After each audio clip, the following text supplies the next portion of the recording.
now available in paperback and e-readers. Spellbound, A Darker Shade of Black. Get your copy today at your favorite online bookseller. Some black males in the passport bro movement are making the allegation that black women were the ones who started the entire passport narrative. Now, according to these black males, it was black women who were the first ones to go get their passports and start going overseas to pursue relationships with foreign men.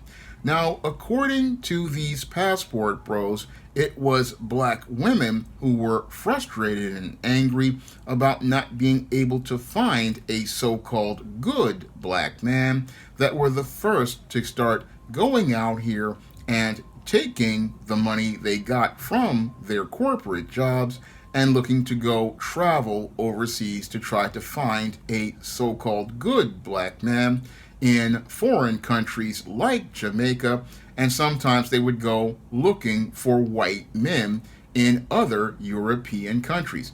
And there was a small subset that is alleged to have actually participated in sex tourism by looking for young boys to have sexual relations with.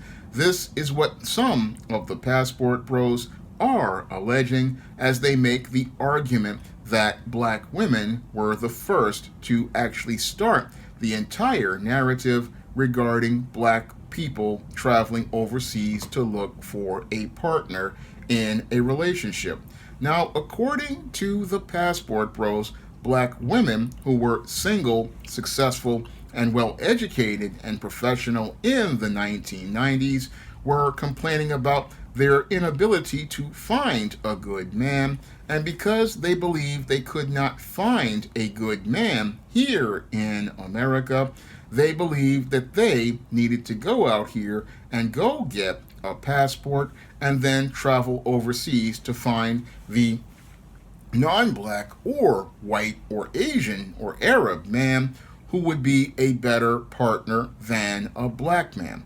Now, this entire narrative is one that could have some plausibility because when it comes down to the 1990s, a lot of media outlets were pushing this narrative that there was a so-called shortage of quote-unquote good black men, and because there was a shortage, black women needed to start exploring their options. However, I believe that many black people were actually being manipulated by white supremacy because many of these white supremacist media outlets, they do not want to see black men and black women coming together.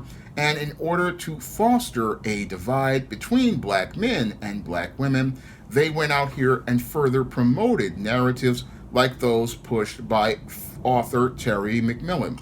Now, author Terry McMillan was one of the first to actually push the entire passport narrative inside of her book, How Stella Got Her Groove Back. And Terry McMillan was a deeply damaged black woman who basically had serious issues, and those issues are the thing that led to her having dysfunction, not only with American black men, but also with foreign black men. Now, the book, How Stella Got Her Groove Back, is one of those that is one of those insidious narratives like The Color Purple that promote anti-black narratives in between the lines of its story. And the book, How Stella Got Her Groove Back, is supposed to be about this woman who has gone through a bad breakup with a black American man. And as she's gone through this bad breakup with this black American man, she decides to heal by going overseas with her friends. And while she's overseas with her friends, she meets a young man from the islands. And this relationship with this young man from the islands is the thing that allows her to get her groove back. However, in real life, Terry McMillan did not get her groove back. Really, she was a dysfunctional woman for many years, and after she published her first novel, Mama, she was dealing with dysfunction because she had gotten involved with a Pookie, and as she got involved with this Pookie, she had a son, and that was all detailed in her novel, Disappearing Acts.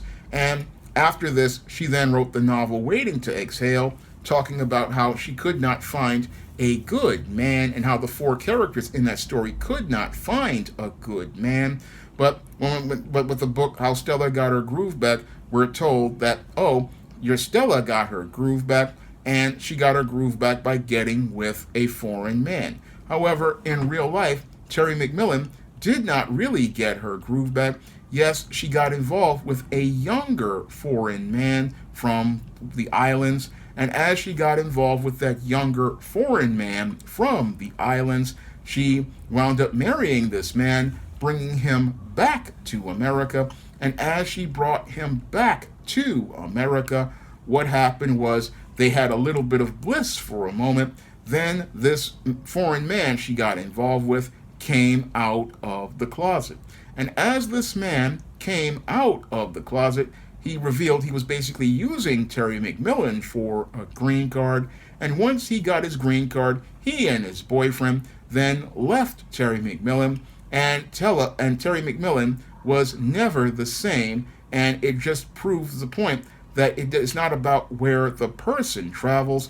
If the person isn't right themselves, what's going to happen is that black woman is going to wind up getting involved with a toxic black man wherever she goes. So with the Terry McMillan book, How Stella Got Her Groove Back, some of the passport bros want to use this book as an argument for saying that black men should have the right to travel. And I don't have a problem with black men traveling, but this argument in and of itself falls completely apart, because at the end of the day, Terry McMillan was just as single as she was with Waiting to Exhale after she wound up losing her groove in real life. But people don't want to talk about that point. They just want to talk about how black women were traveling. But the whole thing is, as these black women are traveling, like they talk about in How Stella Got Her Groove Back, and another book called The Pursuit of Happiness, many of these black women, they are not really finding happiness, and they're not finding happiness because the issues that are keeping them from finding a satisfying relationship don't have to do with traveling outside. No, it has to do with things that are within themselves, and this is the same thing that goes for many of the traveling black men. Both the black man and the black woman are looking to try to run away from each other, and they're looking to run away from each other because they don't want to deal with many of the issues that are in themselves. Because the common denominator in both cases for both the black man and the black woman is that both the black man and the black woman are still single at the end of the day, and they're single because they have not worked on the unresolved issues that they refuse to acknowledge that are problems in their lives. So you'll have a lot of passport bros talking about, oh, the black women are out here traveling. Well, look at where they're going, because where they're going is the same nowhere that many of the passport bros are going these days. Many of them, again, complaining about the problems with the other, but not looking to work on the issues in and of themselves. Both of them are sitting there complaining about, oh, I have to leave the community. Again, no different than the swirlers and the divestors who want to run away from the black community, when in actuality, when I take a critical look at what they're running from, they're not really running from black men. They're running from themselves, just like the passport bros are running away from not black women, but they're running away from problems from themselves, and they refuse to confront those problems.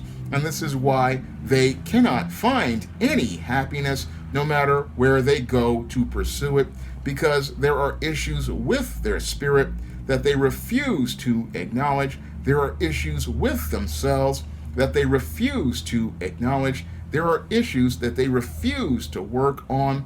And because they refuse to work on those issues, this is why these individuals are still single. And as they are single and miserable, they look to throw shots at each other in another battle in the gender wars, because this is basically just another battleground in the gender wars. And sadly, both sides cannot see how they are being manipulated by white supremacists, because it's white supremacists who go out here and publish books like The Pursuit of Happiness by Bianca C. Williams, or How Stella Got Her Groove Back by Terry McMillan.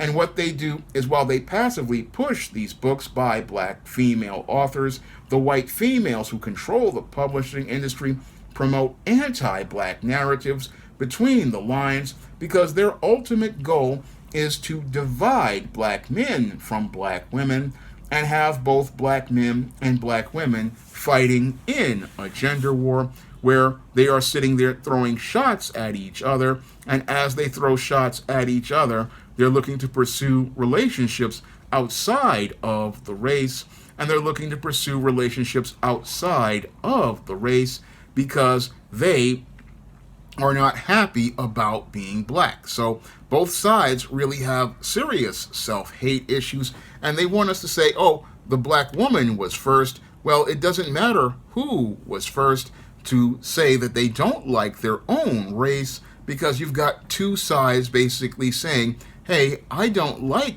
this person because there's so many bad black men. But what we don't see as related to the black women making these statements is, like Terry McMillan, many of these women grew up in single-parent households or households with dysfunctional relationships between the mother and the father. And that foundation is where this black woman is learned all of this self-hatred, and she's had a lot of abuse that she suffered at the hands of dysfunctional males, even before she got involved with Pookie and Ray Ray. And she's sitting there thinking that black men are trifling because her experience with black men has been negative, and because she's had so much damage, it's hard for any black man to have a relationship with her, and it's hard for any man to have a relationship with her. And this is why once she gets her passport, many of her relationships fail. For the same reason many black males' relationships fail, because both the black man and the black woman suffer from a lot of emotional damage due to the divides that have been established by white supremacy, because white supremacy's goal is to divide the black man and the black woman, have them both fighting each other in a gender war where they continue to throw shots at each other and look to move further and further away from each other, preventing a black economy from being established. Because if a black woman is out here traveling overseas and a black man is traveling overseas, then 3.3 trillion in black dollars are not staying in a black community to build black wealth. No, 3.3 trillion in cash and credit is flowing out of the black community, and this is why the black community continues to remain impoverished, because our single, successful, educated brothers and sisters are taught by white supremacist media, and what's even scarier, new black media, to hate each other.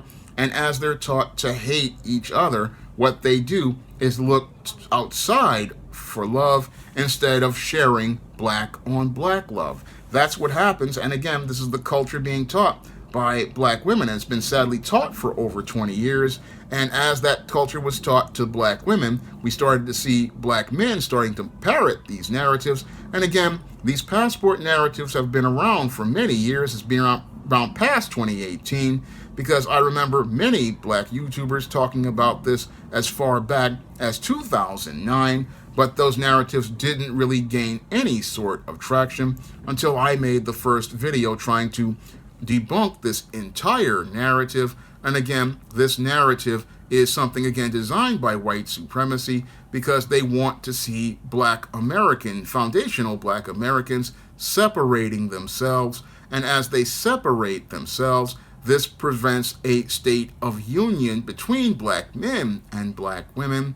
And again, this is just another battleground on the gender war, where white supremacists are looking to be puppet masters, because their whole goal is to erase the black race. And if they've got black people hating each other, then they're not going to build a black community, and they're not going to build a black economy that will allow them to compete against the rest of the world. And again, this leads to 99.9% of black dollars going outside of the black community. And as the passport sisters and the passport bros are going on having their going traveling overseas, looking for love in all the wrong places because they don't know how to love themselves, what happens is white supremacists at the hotels and the airlines get trillions of dollars at black people's expense as they look for love in all the wrong places, looking at other people's leftovers, not understanding that you're not going to find love with anyone unless you learn how to love yourself. And that's something many of the black female passport travelers didn't understand, and that's something many of the black male passport bros don't understand. You can't find love until you love yourself, and you're never going to find that love until you learn to love the black person that you are, because what they're really doing is looking to get away from the black person that they are, and they want to get away with that from that black person that they are and look to get with somebody else because they want to avoid that. Now, some people want to say those black women were never criticized. Well, most of the black mainstream media at the time was very gynocentric, and that's why Terry McMillan never got any criticism and Bianca Williams never got any criticism. Well, she was until 2018, but the whole thing is they didn't get much criticism because the gynocentric media didn't call them out.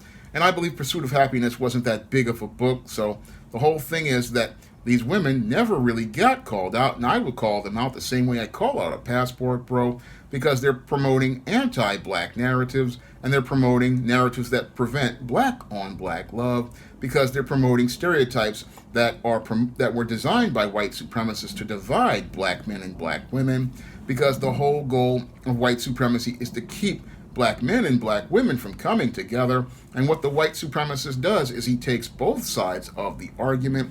He'll go out here and tell the black woman the black man is bad, and he'll go out here and tell the black man, the black woman, that the black man is bad, and tell black women that tell them both that they're bad and that they should fight each other. And again, as he's got you fighting each other, he's selling you both guns and butter, ammunition to keep firing shots at each other, and food to keep feeding yourself as you're fighting a proxy war.